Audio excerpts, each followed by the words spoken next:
తెలంగాణ రాష్ట్రంలో బీసీ వర్గానికి బీసీ కులానికి చెందినటువంటి వారికంతా కూడా వారికి కోటాకు సంబంధించినటువంటి రాకుంటే మేమంతా దిగ్బంధం చేస్తాం, రానున్న స్థానిక సంస్థల్లో మీ అందరికీ కూడా గుణపాఠం చెప్తామంటూ వారికి ప్రకటించినటువంటి కామారెడ్డి డిక్లరేషన్లో ప్రకటించినటువంటి 42% రిజర్వేషన్ మాకు కావాలంటూ కూడా నిన్న హైదరాబాద్ చలో హైదరాబాద్ అంటూ కూడా బీసీల ఫోరం అధ్యక్షుడు కావచ్చు, అక్కడ ముఖ్య నేతలతో మాజీ మంత్రులు, మాజీ ఎమ్మెల్సీలు, మాజీ ఎంపీలు, మాజీ మినిస్టర్లు, మాజీ ముఖ్య నేతలతో బీసీ నేతలతో ఇందిరా పార్క్ చలో హైదరాబాద్ అంటూ కూడా ఇక్కడ జరగడం అయితే జరిగింది. బీసీ ఎమ్మెల్యేలతో పాటు ముఖ్య నేతలు కూడా పాల్గొనడం అయితే జరుగుతుంది. అక్కడ నుండి జెడ్పీ చైర్పర్సన్ కావచ్చు, జిల్లా పరిషత్ చైర్మన్లు, జెడ్పీ చైర్పర్సన్లు, ప్లస్ ఎంపీటీసీల ఫోరం, జెడ్పీటీసీల ఫోరం, సర్పంచ్, ఉప సర్పంచ్, వార్డు మెంబర్లతో స్థాయి నుంచి దాదాపు బీసీలంతా కూడా ఒక్కటయ్యారు.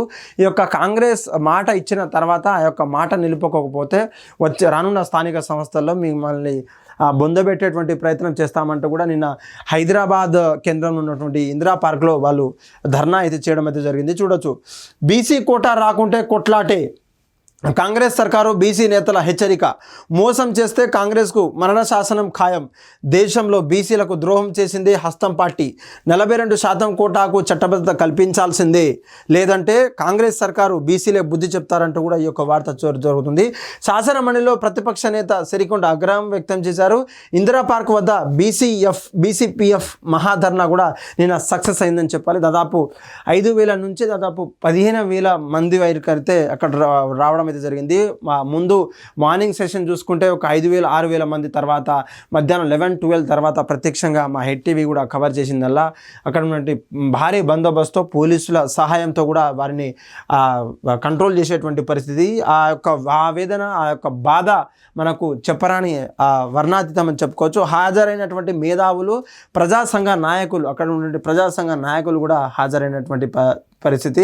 నిన్న జస్టిస్ ఈశ్వర్య గారు చెప్పినట్టు, లేదంటే చిరంజీవులు, రిటైర్డ్ IAS చిరంజీవులు కూడా అక్కడ ఉన్నటువంటి వాళ్ళకి మద్దతుగా తెలపడం అయితే జరిగింది. అయితే ఈ యొక్క ముసాయిదా బిల్ ఇప్పటికీ గవర్నర్ పంపించాము. ఆ గవర్నర్ ఆమోదించిన తర్వాతే మేము ఒక రాష్ట్రంలో ఉన్నటువంటి స్థానిక సంస్థలు ఇప్పటికే 18 నెలలు గడుస్తూ దాదాపు 20 నెలల్లో, అంటే దాదాపు నియర్ బై 2 years కావస్తుంది. కాబట్టి ఈ యొక్క కాంగ్రెస్లో ఉన్నటువంటి లోపాలు ఏందని చెప్పేసి వాళ్ళు ప్రతిసారి నివేదిక ఇచ్చినప్పుడు కేవలం బీసీలతోటి రాజకీయం అంటూ కూడా చేస్తున్నటువంటి పరిస్థితి. అక్కడ చూడొచ్చు, అభివాదం చేస్తున్నటువంటి నాయకులు కావచ్చు, అక్కడ ఉండే పూర్తిగా మద్దతు ఇచ్చినటువంటి బీసీ నాయకులు కావచ్చు, అక్కడ ఉండే మేధావులు కావచ్చు, ప్రజా సంఘాలు కావచ్చు, అక్కడ ఉండే ప్రాంతం అంతా కూడా ఒక్కసారిగా కిక్కెరిసినటువంటి పరిస్థితి మనం చూడొచ్చు. నిన్న ప్రత్యక్షంగా పరోక్షంగా మేమంతా మా కెమెరాలతో వెళ్ళి అక్కడ ఉండే బైట్స్ కావచ్చు, అక్కడ ఉండే వాళ్ళతో మాట్లాడే ప్రయత్నం చేశాం. కేవలం ఈ కాంగ్రెస్ కోటా, అంటే మా కోటాను గుర్తించిన తర్వాత మాకు ఇవ్వకపోతే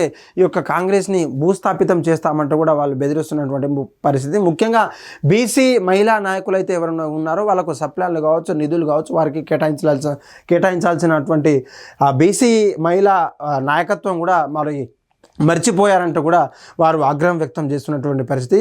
ముఖ్యంగా వారికి దామాష ప్రకారం ఇవ్వాల్సిందే అంటూ కూడా చిరంజీవులు అయితే చెప్తున్నటువంటి పరిస్థితి. దగా చేసిందే కాంగ్రెస్ అంటూ కూడా సిరికొండ మధుసూదనాచారి అయితే చెప్పడం అయితే జరిగింది. కోటాను ఎగ్గొట్టే కుట్రలు, మా యొక్క కుట్రలు చేస్తున్నారు కాబట్టి జస్టిస్ ఈశ్వరయ్య కూడా వారికి పూర్తి మద్దతు అయితే తెలపడం అయితే జరిగింది.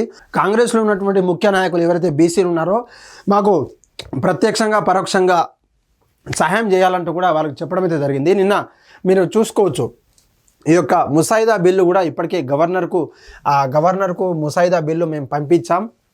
దానికి ఆర్డినెన్స్ కూడా ముసాయిదా బిల్లు డ్రాఫ్టింగ్ కూడా పంపించామంటూ కూడా ఈ యొక్క వార్త చూడొచ్చు. అప్పటికే స్థానిక సంస్థల ఎన్నికల్లో బీసీలకు 42% రిజర్వేషన్ కల్పించేందుకు వీలుగా తెలంగాణ రాష్ట్ర ప్రభుత్వం రూపొందించినటువంటి ఆర్డినెన్స్ ముసాయిదా మంగళవారం రాజ్భవన్కి చేరుకుంది. పంచాయతీరాజ్ చట్టాల సవరణ ఆమోదం కోసం ప్రభుత్వం ఈ యొక్క ఆర్డినెన్స్ ముసాయిదా గవర్నర్ను పంపించింది. స్థానిక సంస్థలు 50% రిజర్వేషన్ శాతానికి మించకుండా ఈ యొక్క చట్టం 2018 చెబుతుంది. ఇందులో 50% మించకున్నటువంటి అనే వ్యాఖ్యాన్ని కూడా లేవనెత్తడం అయితే జరుగుతుంది. దీనికి చట్ట సవరణ చేయాలంటే ఇటీవల రాష్ట్ర రిజర్వేషన్లు కూడా ఖరారు చేసేందుకు హైకోర్టు విడిచినటువంటి గడువు సమీపించడంతో ఈ యొక్క ఆర్డినెన్స్ ప్రభుత్వం నిర్ణయం తీసుకున్నట్లు తెలుస్తుంది. అయితే ముఖ్యంగా ఈ యొక్క రిజర్వేషన్ల మీద ఆయా పార్టీలకు సంబంధించినటువంటి నాయకులంతా కూడా ముఖ్య నాయకులంతా కూడా ఒక్కొక్క వారి వాదనలను అయితే వినిపిస్తూ ఉన్నారు.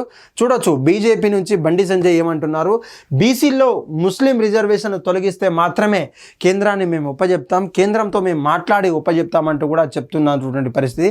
అంటే బీసీలో ఉన్నటువంటి ఈ ఎంబీసీ అంటే ఎవరైతే మైనారిటీ ముస్లిం సోదరులు ఏదైనా ఉన్నారో వాళ్ళని తొలగిస్తే మిమ్మల్ని 42% లేకపోతే ఇంకేమైనా 32% ఇవ్వాల్సిందిగా ఉంది కాబట్టి మీ యొక్క రిజర్వేషన్ మేము అడ్డుపడట్లేదంటూ మా యొక్క చిత్తశుద్ధి ఉందంటూ కూడా ఈ యొక్క పేపర్ స్టేట్మెంట్ చూడొచ్చు. నిన్నటి జరిగినటువంటి ఇందిరా పార్క్ సమావేశానికి సంబంధించిన మహాధర్నాకు సంబంధించినటువంటి అంటే స్పందించినటువంటి బండి సంజయ్ ఈ యొక్క కీలక వ్యాఖ్యలు అయితే చేయడం అయితే జరిగింది. రాష్ట్రంలో బీసీలు ఉన్నటువంటి సంఖ్యను వారి యొక్క కోటాను సంబంధించినటువంటి గతంలో రాష్ట్ర ప్రభుత్వం అంటే బీఆర్ఎస్ పార్టీలో ఉన్నటువంటి రాష్ట్ర ప్రభుత్వం 32% ఆర్డినెన్స్ ఇస్తూ అంటే ఎంబీసీ కాకుండా ముస్లిం కాకుండా 32% 31% ఇచ్చి ఒక ఆర్డినెన్స్ కూడా వాళ్ళు పెట్టినప్పటికీ అటు బండి సంజయ్ ఉన్నటువంటి ఈ యొక్క వ్యాఖ్యలు ఎంత నిజమో మనకు తెలుస్తూ ఉంది. ఆ యొక్క 30% అంటే ముఖ్యంగా 10% ముస్లింలు ఎందుకు చేర్చారో దీంట్లో వీళ్ళు కలపడానికి కూడా ముఖ్య కారణం ఏంటంటూ కూడా ఆయన ప్రశ్నించడం అయితే జరిగింది.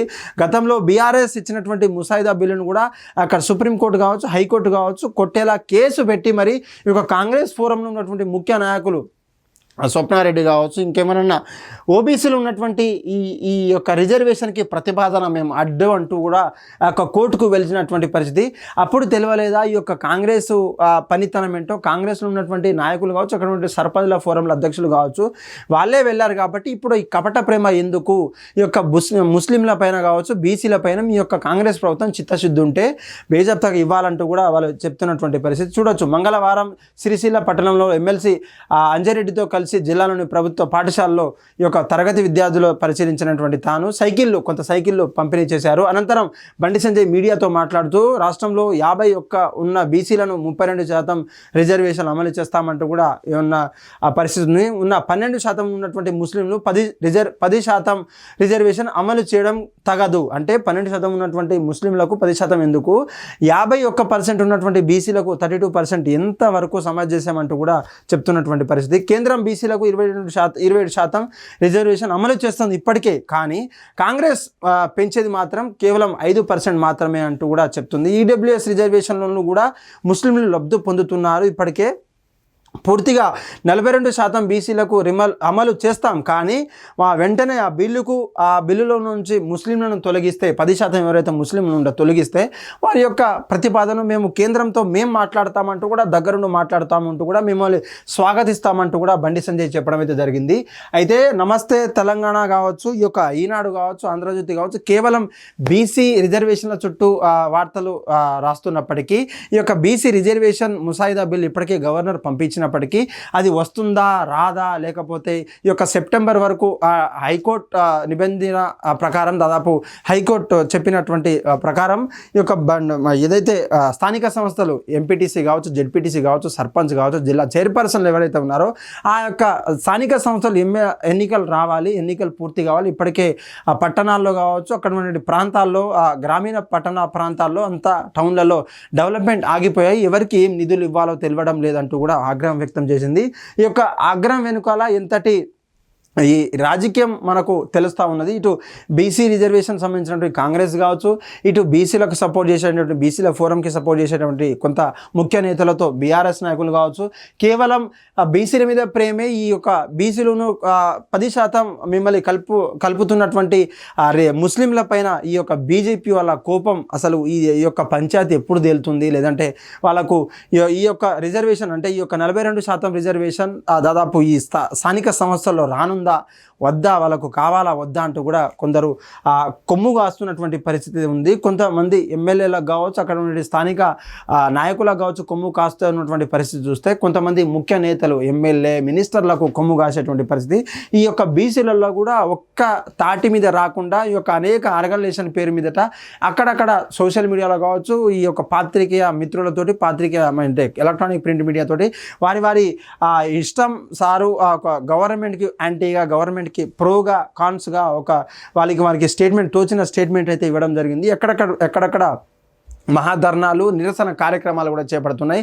కొందరైతే మా రిజర్వేషన్ మాకు ఇవ్వండి, మేము లేదంటే మీ కుర్చీని లాక్కుంటాం, మిమ్మల్ని కూడా దింపే ప్రయత్నం చేస్తాం, మా రాజ్యంలో మీ పెత్తనాలు ఏందంటూ కూడా బీసీల నాయకులు ముఖ్య నేతలు అప్పటికే బెదిరిస్తున్నటువంటి పరిస్థితి. చూడాలి తెలంగాణ రాష్ట్రంలో బీసీలకు 42% ఏ విధంగా ఇస్తుంది అంటే ఈ యొక్క కేవలం రాజకీయం పరంగానే ఇస్తుందా, లేకపోతే విద్య ఉద్యోగం పదోన్నతి సందర్భంగా ఇవి కల్పించాలంటే కేవలం కంపల్సరీగా చట్టబద్ధంగా వాళ్ళకి సవరణ ఉండాలి.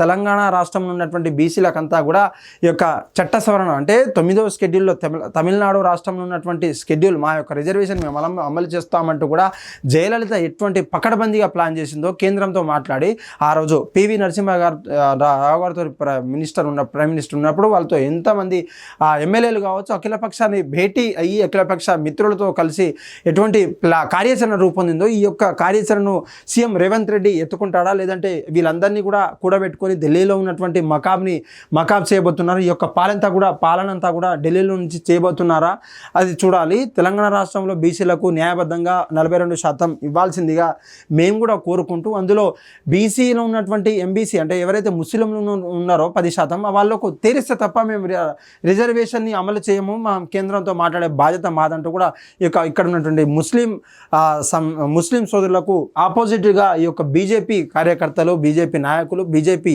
ఎంపీలు, ఎమ్మెల్యేలు, కేంద్ర మంత్రులు కూడా మాట్లాడడం అయితే జరుగుతుంది. ఈ యొక్క ఎక్కడికెక్కడ దిగ్బంధం చేస్తామంటూ కూడా ఇప్పటికే రాష్ట్రాన్ని అల్లకల్లోలం చేస్తామంటూ కూడా బీసీల నాయకుల ఫోరం సభ్యులు కావచ్చు, అక్కడ నుండి బీసీ ఫ్రంట్కు సంబంధించినటువంటి నాయకులు మాట్లాడుతున్నటువంటి పరిస్థితి. ఇటు జాజుల శ్రీనివాస్ అన్న గారు కూడా దీని మీద కసరత్తు చేస్తున్నారు. అక్కడ ఉన్నటువంటి వాళ్ళు అనుచరులతో కావచ్చు, అక్కడ ఉన్నటువంటి ముఖ్య నేతలతో వాళ్ళు ఎప్పటికెప్పుడు నిర్వహిస్తున్నారు. కేవలం మా యొక్క రిజర్వేషన్ మీద ఎటువంటి అపోహలు ఉండొద్దు, మమ్మల్ని ఎవరు ఇబ్బంది పెట్టొద్దు, ఇబ్బంది పెడితే మీ యొక్క 10% రిజర్వేషన్ కూడా మేము అడ్డుపడతాం, దాన్ని తక్షణమే తొలగించాలంటూ కూడా మా నెక్స్ట్ భవిష్యత్తు కార్యాచరణ ఇదే ఉంటుంది. కాబట్టి వాళ్ళు ప్రతిసారి ప్రతి ఒక్క సోషల్ మీడియాలో కావచ్చు, ప్రతి ఒక్క పాత్రికేయ మిత్రులతో కూడా అదే చెప్తున్నటువంటి పరిస్థితి. అప్పుడు బీఆర్ఎస్ రాష్ట్రంలో మమ్మల్ని మోసగించినట్టుగా ఇప్పుడు ఈ కాంగ్రెస్ ప్రభుత్వం మోసగిస్తే మాత్రం మీ పతనం చూస్తామంటూ కూడా కొంతమంది బీసీ నాయకులు అయితే చూస్తున్నారు. ముఖ్యంగా ఈ బీసీలలో ఉన్నటువంటి చిత్తశుద్ధి ఉంటే మా యొక్క నాయకత్వాన్ని మీరు టెస్ట్ చేయాల్సిన అవసరం లేదు. ఆనాటి కాలం నుంచి దేశానికి ఒక రక్షణగా ఉన్నది మేము, దేశానికి బీసీలు అన్నటువంటి గోషి గంగడు కట్టుకోలేదు, మేమంతా చదువుకున్నాం.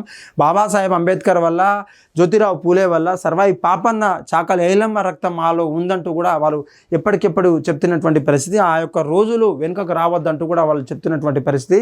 మా యొక్క రిజర్వేషన్ మీద రాజకీయం చేస్తే మాత్రం ఏ యొక్క రాజకీయ పార్టీని కూడా భూస్థాపితం చేసేదాకా మేము నిద్ర పోమంటూ కూడా స్ట్రాంగ్గా తెలంగాణ రాష్ట్రాన్ని కావచ్చు, తెలంగాణ రాష్ట్రంలో ఉన్నటువంటి ఈ బీసీల రిజర్వేషన్ మీద రాజకీయం చేసే రాజకీయ నాయకులకు స్ట్రాంగ్ వార్నింగ్ ఇస్తున్నటువంటి పరిస్థితి మనకు కనబడుతూ ఉంది.